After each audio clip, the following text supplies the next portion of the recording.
कहानी गंदी औरत। शांतम्मा मर गई। मिसेस मेहता का बेटा पप्पू अभी अभी अनु को एक खबर सुना गया था।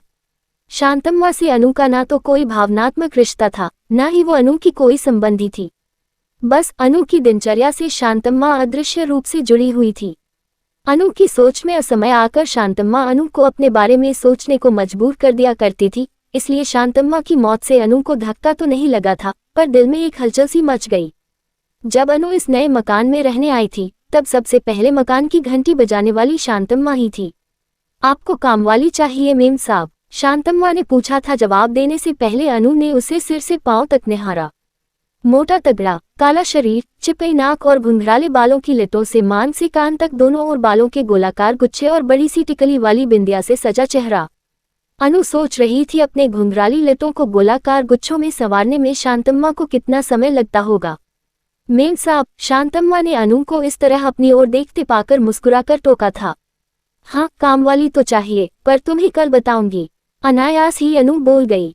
अच्छा मेम साहब, मेरा नाम शांतम्मा है।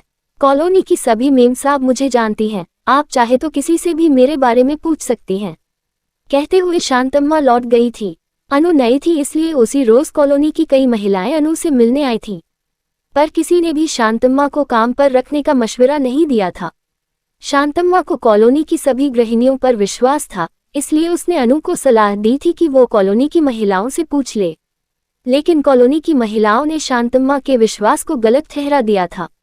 इस बात से पसीज गई थी अनु, पर अगले ही क्षण मिसेस मेहता ने आत्मीयता से अनु के कानों में बताया, मिसेस चटर्जी तो अपने पति को छोड़कर मायके चली गई थी, इस शांतम्मा की वजह से। अच्छा, पर क्यों? अनु अगले ही क्षण शांतम्मा के प्रति कुछ कठोर सी हो गई थी। अरे, एक बरसती रात मिस्टर चटर्जी उसे अपने स्कूटर पर घर छोड़ आए थे। बस इसी बात पर उस रात दोनों में जमकर झगड़ा हुआ और श्रीमती चटर्जी ने मायके का रुख किया। मगर क्यों? अनु को आश्चर्य हुआ था।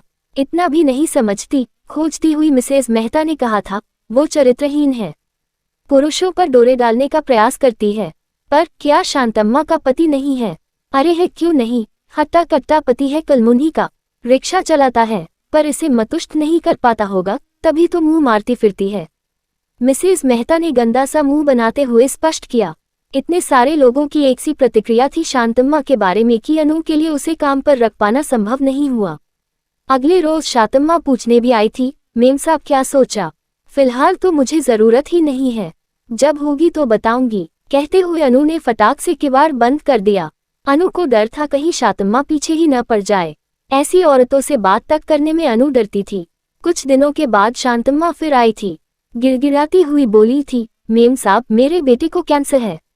बड़े डॉक्टर साहब कहते हैं अगर जल्दी ऑपरेशन हो गया तो बच्चा बच जाएगा। मुंबई ले जाना है इलाज के लिए। अभी सिर्फ एक ही घर में काम है, कैसे जमा कर पाऊंगी उसके इलाज के लिए पैसा? अगर आप भी काम दे दे तो। तुम्हारा पति भी तो कमाता है। मेम साहब, कमाता है, उसी की कमाई से तो घर चलता है, पर इतना ज्यादा नहीं कमाता कि बच्चे के लिए कुछ बचा सके, तभी तो मैं भी काम करती हूँ। कहते कहते शांतम्मा की आंखें भर आई। अनु फिर पसीज गई थी, पर शांतम्मा पर विश्वास करने में वो हिचक रही थी। ऐसी औरतें अपना काम निकालने के लिए कुछ भी कर सकती हैं, इसलिए अनु को बड़ी सफाई से शांतम्मा को रखने से इनकार करना पड़ा। तुम्हारे बेटे की दवाएं इतनी सस्ती तो नहीं कि उसे ऐसे ही दे दूं। जितना काम तुम करती हो उससे तो दवाई के पैसे वसूल नहीं होते। रात का खाना बनाने आ जाया करो, तभी दवाई के पैसे वसूल होंगे। काम करने के लिए अनु ने एक नौकरानी रख ली थी, पर वो महसूस करती रहती कि वो कहीं न कहीं शांतम्मा के साथ अन्याय कर रही है। अपनी कॉलोनी की महिलाओं के सामने वो शांतम्मा के प्रति अपनी भावना या दुविधा को कह तो नहीं पाती थी, पर जब कभी शांतम्मा कहीं दिखाई दे जाती, अनु की आंखें झुक जाया करती। वो मन ही मन शांतम्मा के प्रति अपने को गुनहगार मानने लगी थी। अनु के घर की खिड़की से वह घर स्पष्ट दिखाई देता था जहां शांतम्मा काम करती थी। उस घर में कोई महिला नहीं थी, बस विधुर होम्योपैथिक डॉक्टर और उनका इकलौता बेटा था। इसके अलावा 2 कुत्ते। वो तब तक काम करती रहती जब तक डॉक्टर डिस्पेंसरी न चले जाते। अनु न चाहकर भी कई बार पर्दा खिसकाकर डॉक्टर के घर झांकती रहती।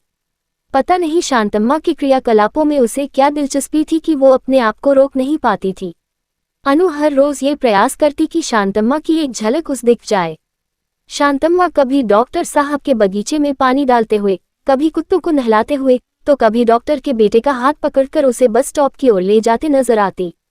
अनु ने महसूस किया था कि डॉक्टर साहब की नज़र हर वक्त शांतम्मा के उन पुष्ट टांगों पर टिकी रहती थी, जो साड़ी को ऊपर खींचकर खोसने से स्पष्ट दिखाई पड़ता था। अनु को कई बार लगता था कि शांतम्मा का डॉक्टर साहब के साथ कोई ऐसा रिश्ता है जिसे संदेहास्पद कहा जा सके।